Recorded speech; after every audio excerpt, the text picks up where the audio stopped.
이사야 23장. 이것은 두로에 대한 말씀이다. 다시스의 배들아, 통곡하라. 두로가 망하여 집도 없고 항구도 없이 황폐해졌으니 너희가 키프로스에서 들은 소문이 다 사실이다. 해변의 주민들아, 시돈의 상인들아, 잠잠하라. 너희가 바다로 이집트 상품을 실어 나르며 세계의 시장 노릇을 해왔다. 시돈아, 너는 부끄러워하여라. 바다가 너를 버리며 이렇게 말한다. 나는 아이를 가져본 적이 없으며 아들이나 딸을 길러본 일도 없다. 두로가 망했다는 소식을 들으면 이집트 사람들도 몹시 충격을 받고 놀랄 것이다. 해변의 주민들아, 너희는 슬피 울며 스페인으로 도망하라. 이것이 고대에 건설된 화려한 너희 도시냐? 이것이 먼 나라까지 가서 식민지를 개척한 도시란 말이냐. 많은 식민지를 다스리며 세계 무역의 중심지인 두로에 누가 이런 재앙을 내렸는가. 전능하신 여호와께서 그렇게 하셨으니 그들의 교만을 꺾고 세상의 존귀한 자들을 낮추기 위해서였다. 다시스의 배들아, 항해를 계속하라. 너희가 정박할 항구가 없어졌다. 여호와께서 바다 위에 손을 펴셔서 세상 나라들을 흔드시니 페니키아의 요새를 파괴하라는 명령을 내리시고 이렇게 말씀하셨다. 가련한 시돈아, 너의 즐거운 시절은 끝났다. 너의 주민들이 키프로스로 도망갈지라도 거기서 안전하지 못할 것이다. 들짐승으로 두로를 짓밟게 한 것은 아시리아 사람이 아니라 바빌로니아 사람이었다. 그들이 두로를 포위하고 그 궁전을 헐어 폐허가 되게 하였다. 다시스의 배들아, 통곡하라. 너희와 무역하던 도시가 파괴되었다. 두로가 한 임금의 수명처럼 70년 동안 잊혀졌다가 그 기간이 지나면 다음과 같은 기생의 노래처럼 될 것이다. 잊혀진 기생아, 수금을 가지고 성 안으로 돌아다녀라. 훌륭하게 연주하고 많은 노래를 불러 사람들이 다시 너를 기억하게 하라. 그 70년이 지나면 여호와께서 두로를 다시 일으켜 이전처럼 무역을 하게 하실 것이나 두로는 온 세계와 음란을 행할 것이다. 그러나 두로가 무역하여 번 돈은 쌓이지 않고 여호와께 바쳐질 것이며 여호와를 섬기는 자들이 식량과 의복을 사는데 그 돈을 사용할 날이 있을 것이다. 24장. 여호와께서 땅을 뒤엎어 황폐하게 하시고 그 백성을 흩어버리실 것이다. 제사장과 백성이 당하는 일이 똑같을 것이며 종과 주인, 사는 자와 파는 자, 빌려주는 자와 빌리는 자, 부자와 가난한 자가 다 같은 일을 당하게 될 것이며 땅은 완전히 황무지가 되고 약탈당할 것이다. 이것은 여호와께서 하신 말씀이다. 땅이 마르고 시들어가며 온 세계가 쇠잔하고 세상의 높은 자들도 쇠약해 가고 있다. 땅이 죄로 더럽혀졌으니 이것은 사람들이 하나님의 법에 불순종하고 그와 맺은 영원한 계약을 어겼기 때문이다. 그래서 하나님은 땅에 저주를 내렸고 사람들은 그 죄의 대가를 받아 살아남은 자가 적으며 포도나무가 시들고 포도즙은 귀하게 되었으며 한때 즐거워하던 자가 이제는 다 슬퍼하게 되었다. 또 소고를 치고 수금을 타던 음악 소리가 그쳤으며 아무도 흥겹게 노래를 부르면서 포도주를 마실 수 없게 되었고 술맛은 쓰게 되었다. 도시는 온통 혼란 속에 빠져 집집마다 문이 닫히고 출입하는 자가 없으며 포도주가 없으므로 사람들이 거리에서 소리를 지르고 즐거워하던 사람이 침울해지며 땅에서 기쁨이 사라지고 말았다. 성이 폐허가 되고 성문이 파괴되었으니 이런 일이 앞으로 온 세계에 일어날 것이다. 그 상태는 감람나무를 흔들어 그 열매를 완전히 떨어버리는 것 같고 포도 수확을 하고 나서 그 남은 것까지 다 따내는 것과 같을 것이다. 그러나 살아남은 자들이 기뻐서 외칠 것이며 서방에서 여호와의 위엄을 선포하고 동방에서 그를 찬양할 것이며 해안 지역에 사는 사람들도 이스라엘의 하나님 여호와를 찬양할 것이다. 그때 우리는 세계의 가장 먼 지방에서 의로우신 분에게 영광을 돌리는 찬송 소리를 듣게 될 것이다. 그러나 여전히 악이 판치고 곳곳에 배신 행위가 있으니 내가 탄식하지 않을 수 없구나. 세상 사람들아 들어라. 공포와 함정과 덫이 너희를 기다리고 있다. 공포를 피하려고 하는 자는 함정에 빠질 것이며 함정에서 올라오는 자는 덫에 걸릴 것이다. 하늘에서 폭우가 쏟아지고 땅의 기초가 흔들릴 것이며 땅이 깨어지고 갈라져 진동하며 술 취한 사람처럼 비틀거리고 폭풍 속의 오두막처럼 흔들거릴 것이다. 세상이 죄악에 짓눌리고 있으니 쓰러져 다시는 일어나지 못할 것이다. 그날에 여호와께서 하늘에 타락한 천사들과 땅의 교만한 통치자들을 심판하실 것이다. 하나님은 그들을 죄수처럼 한 곳에 모아 지하 감옥에 가두어 놓을 것이며 그들은 형벌이 확정될 때까지 거기에 머물러 있게 될 것이다. 그때 전능하신 여호와께서 시온산과 예루살렘에서 왕이 되어 자기 백성의 장로들 앞에서 영광스럽게 다스리실 것이며 그와 같은 영광 때문에 해와 달이 무색할 것이다. 25장 여호와여 주는 나의 하나님이십니다. 내가 주를 높이고 주의 이름을 찬양하겠습니다. 주는 놀라운 일을 행하셨습니다. 주께서는 오래전에 계획하신 일을 성실하게 수행하셨습니다. 주는 도시를 폐허가 되게 하시고 요새를 파괴하시며 우리 원수들이 지은 궁들이 영원히 사라지게 하셨습니다. 그러므로 강한 민족들이 주를 찬양할 것이며 무자비한 민족들이 주를 두려워할 것입니다. 주는 가난하고 힘없는 자들이 어려움에 처했을 때 그들의 보호자가 되시고 그들에게 폭풍을 피하는 피신처가 되셨으며 따가운 햇볕을 가려주는 그늘이 되셨습니다. 잔인한 사람들이 벽을 내리치는 폭풍이나 사막의 열기와 같아도 주는 그들을 잠잠하게 하십니다. 구름으로 뜨거운 햇볕을 가리듯이 주께서 무자비한 자들의 떠들어대는 입을 막으실 것입니다. 이곳 시온산에서 세계의 모든 민족을 위해 전능하신 여호와께서 가장 맛있는 포도주와 음식으로 잔치를 베푸실 것이며 온 인류를 덮고 있는 슬픔의 구름을 걷어버리시고 죽음을 영원히 없애버리실 것이다. 주 여호와께서 모든 사람의 눈에서 눈물을 닦아주시며 온 세상에서 자기 백성의 수치를 없애버리실 것이다. 이것은 여호와께서 하신 말씀이다. 그때 사람들이 이렇게 말할 것이다.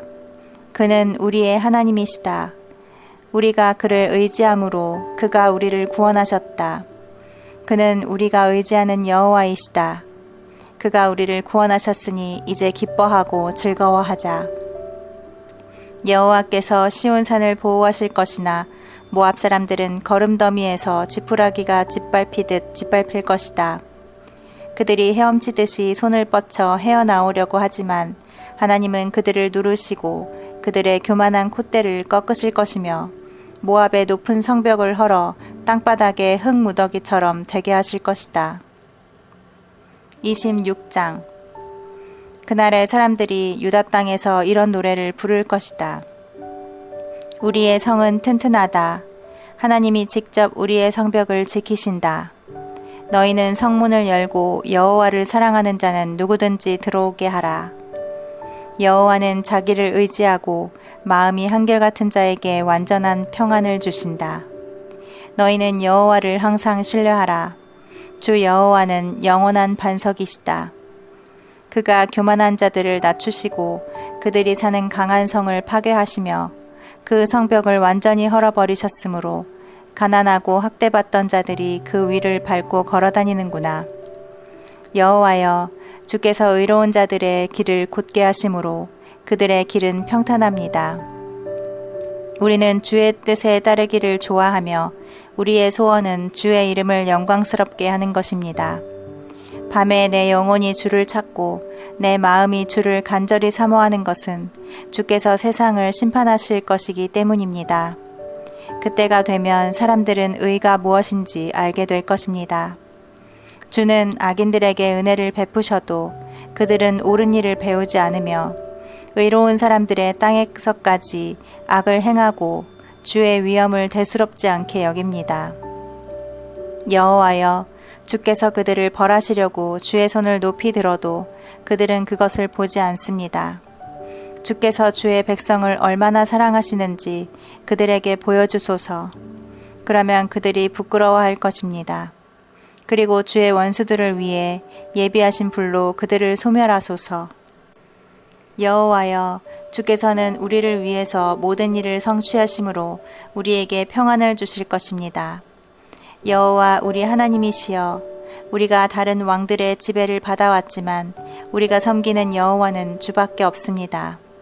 그들은 죽었으므로 다시 살지 못할 것이며 죽은 그들의 영혼이 돌아오지 못할 것입니다. 주께서 그들을 벌하여 없애버리셨으므로 더 이상 그들을 기억하는 자가 없습니다. 여호와여, 주는 우리의 영토를 넓혀 이 나라를 크게 하심으로 영광을 얻으셨습니다. 여호와여, 주께서 주의 백성을 벌하셨으므로 그들이 고통 가운데서 주께 기도하였습니다. 임신부가 해산할 때가 되어 뒹굴며 고통스러워 부르짖는 것처럼 우리가 주 앞에서 괴로워하며 부르짖습니다. 우리가 해산하듯이 괴로워하였으나 아무것도 낳은 것이 없으며 얻은 소득이 하나도 없습니다. 죽었던 하나님의 백성들이 다시 살아날 것이며 그 시체가 다 일어날 것이다. 무덤에서 잠자는 자들아, 다 깨어나 기쁨으로 노래하라. 영롱한 이슬이 땅을 신선하게 하듯 여호와께서 오래전에 죽은 자들을 다시 살리실 것이다. 내 백성들아, 너희 집으로 들어가서 문을 닫고 여호와의 분노가 끝날 때까지 잠시 숨어 있거라. 보라, 여호와께서 세상 사람들의 죄에 대하여 그들을 벌하시려고 그 계신 곳에서 나오신다. 땅이 그 위에 뿌려진 피를 드러내고 더 이상 살해당한 자를 숨기지 않을 것이다. 27장. 그날에 여호와께서 견고하고 무서운 칼로 날쌔게 움직이는 꼬불꼬불한 뱀 리워야단을 벌하실 것이며 바다에 사는 괴물을 죽이실 것이다. 그날에 여호와께서 아름다운 자기 포도원에 대하여 이렇게 말씀하실 것이다. 나 여호와가 계속 물을 주어 이 포도원을 보살피고 밤낮으로 지켜 아무도 해하지 못하게 하겠다. 나는 이 포도원과 같은 내 백성에게 더 이상 분노하지 않는다. 만일 찔레와 가시가 내 포도원을 괴롭히면 내가 그것을 모조리 태워버릴 것이다. 그러나 내 백성의 원수들이 내 보호를 받으려고 하거든 나를 의지하고 나와 화목하게 하라. 앞으로 이스라엘이 나처럼 뿌리를 박아 움이 돋고 꽃이 피어 그 열매로 온 세상을 채울 날이 있을 것이다. 이스라엘은 여호와께서 그들의 원수들을 벌하신 것만큼 벌을 받지 않았으며 그들의 원수들이 죽음을 당한 것만큼 죽음을 당하지도 않았다. 여호와께서는 자기 백성을 포로로 잡혀가게 하심으로 벌하셨다. 여호와께서 그들을 동풍에 날려보내듯이 먼 땅으로 보내셨으므로 이스라엘의 죄는 우상을 섬기는 제단의 돌이 가루가 되고 아세라 여신상이나 향단이 사라질 때에만 용서될 것이다. 요새화된 성들은 폐허가 되고 적막하고 사막처럼 버려진 땅이 될 것이며 무성하게 풀이 자라 소들이 씨가지 사이를 다니면서 풀과 나뭇가지를 뜯어먹을 것이다. 그 나뭇가지들이 말라 꺾이면 여자들이 그것을 주워 불을 피울 것이다. 이 백성이 아무것도 깨닫지 못하므로 이들의 창조자이신 하나님이 이들을 불쌍히 여기지 않으시고 은혜를 베풀지 않으실 것이다. 그날에 여호와께서 유프라테스 강에서부터 이집트 국경에까지 타작하여 알곡을 모으듯이 자기 백성을 하나하나 모으실 것이다. 그때 큰 나팔 소리가 울려 퍼질 것이며 아시리아와 이집트에서 거의 죽게 된 자들이 예루살렘으로 돌아와 거룩한 산에서 여호와께 경배할 것이다. 28장. 비옥한 골짜기로 둘러싸인 교만한 사마리아 성이여, 내가 망하게 되었구나. 내 백성이 술에 취해 비틀거리고 있으니 내 영광도 꽃처럼 시들어가고 있다. 여호와께서 그들을 칠 강한 군대를 보내실 것이니 그들이 광풍과 폭우와 무서운 홍수처럼 그 땅에 밀어닥칠 것이다. 그 술 취한 자들이 자랑스럽게 여기는 교만의 면류관이 땅에 짓밟힐 것이니 제일 처음 익은 무화과를 잽싸게 따서 먹듯이 그들의 시들어가는 영광도 갑자기 사라질 것이다. 전능하신 여호와께서 살아남은 자기 백성에게 영광스러운 면류관이 되실 날이 올 것이다. 그가 재판관들에게는 재판에 대한 올바른 정신을 주며 성문의 적을 물리치는 자들에게는 힘과 용기를 주실 것이다. 그러나 이제는 예루살렘도 술독에 빠졌구나. 제사장들과 예언자들까지도 흥청망청 술을 퍼마시고 정신없이 비틀거리며 어리석은 과오와 실수를 범하고 있다. 그들이 앉은 상에는 온통 토한 것으로 범벅이 되어 깨끗한 곳이 한 군데도 없구나. 그들은 나에 대해서 불평하며 이렇게 말하고 있다. 이 사람이 누구를 가르치려 하는가? 우리가 이제 막 젖된 아이인가? 우리를 어떻게 보고 그렇게 가르치는가? 그는 우리에게 아주 간단하고 단순한 것을 가르치고 또 가르쳐 계속 같은 말을 하나하나 되풀이하고 있다. 그러므로 여호와께서는 알아들을 수 없는 이상한 말을 짓거려대는 외국 사람들을 통해 그들에게 말씀하실 것이다. 여호와께서 그들에게 안식과 위안을 주겠다고 말씀하셨으나 그들은 여호와의 말씀을 듣지 않았다. 그래서 여호와께서 다시 그들에게 아주 간단하고 쉬운 말로 하나하나 되풀이해서 가르치실 것이나 그들은 간단하고 단순한 말씀에도 걸려 넘어지고 부러지고 덫에 걸려 사로잡힐 것이다. 그러므로 예루살렘에서 이 백성을 다스리는 너희 오만한 자들아, 여호와의 말씀을 들어라. 너희는 자랑하며 이렇게 말하고 있다. 우리는 죽음과 계약을 맺고 무덤과 조약을 맺었다. 우리에게는 거짓과 허위라는 은신처가 있으니 아무리 재앙이 밀어닥쳐도 그것이 우리를 해치지 못할 것이다. 그러나 주 여호와께서는 이렇게 말씀하신다. 보라, 내가 시온에 한 돌을 놓아 기초를 삼았으니 곧 시험한 돌이요 귀하고 견고한 기초석이다. 그를 믿는 사람은 놀라 당황하지 않을 것이다. 내가 의와 공평으로 너희를 심판할 것이니 원수들이 폭풍처럼 밀어닥쳐 너희가 의지하던 거짓의 은신처를 부숴버릴 것이다. 너희가 죽음과 맺은 계약이 무효가 되고 너희가 무덤과 맺은 조약이 아무 소용이 없을 것이며 재앙이 덮칠 때 너희가 쓰러지고 말 것이다. 그것이 밤낮 너희에게 계속 밀어닥칠 것이며 이 말씀을 깨닫는 것이 오히려 너희에게 두려움이 될 것이다. 그때 너희는 팔다리를 펼 수 없는 짧은 침대에서 몸을 감쌀 수 없는 작은 담요로 잠을 자려는 사람과 같을 것이다. 여호와께서 브라심산과 기브온 골짜기에서처럼 분기하셔서 신기하고 비상한 일을 수행하실 것이니 그것은 특별한 방법으로 자기 백성을 벌하시는 일이다. 그러므로 너희는 더 이상 거만하게 굴지 말아라. 그렇지 않으면 너희가 더욱 벗어나기 어려운 속박을 당하게 될 것이다. 나는 전능하신 여호와께서 온 땅을 멸망시키기로 작정하셨다는 말을 분명히 들었다. 너희는 내가 하는 말에 귀를 기울이고 자세히 들어라. 밭을 갈아놓고 씨를 뿌리지 않을 사람은 아무도 없다. 밭을 갈아 흙을 부드럽게 하는 일만 계속할 농부가 어디 있겠느냐. 일단 밭을 갈아 땅을 고르게 하면 농부는 회양이나 밀, 보리, 귀리와 같은 여러 가지 씨를 뿌리기 마련이다. 하나님이 일하는 방법을 가르치셨기 때문에 농부는 자기 일을 어떻게 해야 할지 알고 있다. 곡식이라고 해서 똑같은 방법으로 타작하는 것은 아니다. 대개 탈곡기나 도리깨로 타작을 하지만 깨와 같은 작은 씨는 작대기로 떨기도 한다. 또 어떤 곡식은 계속 두들기기만 하지 않고 부서지지 않는 방법으로 수레바퀴를 굴리거나 발로 밟아 타작하는 경우도 있다. 이 모든 지식은 훌륭한 계획과 놀라운 지혜를 가지신 전능하신 여호와에게서 나온 것이다.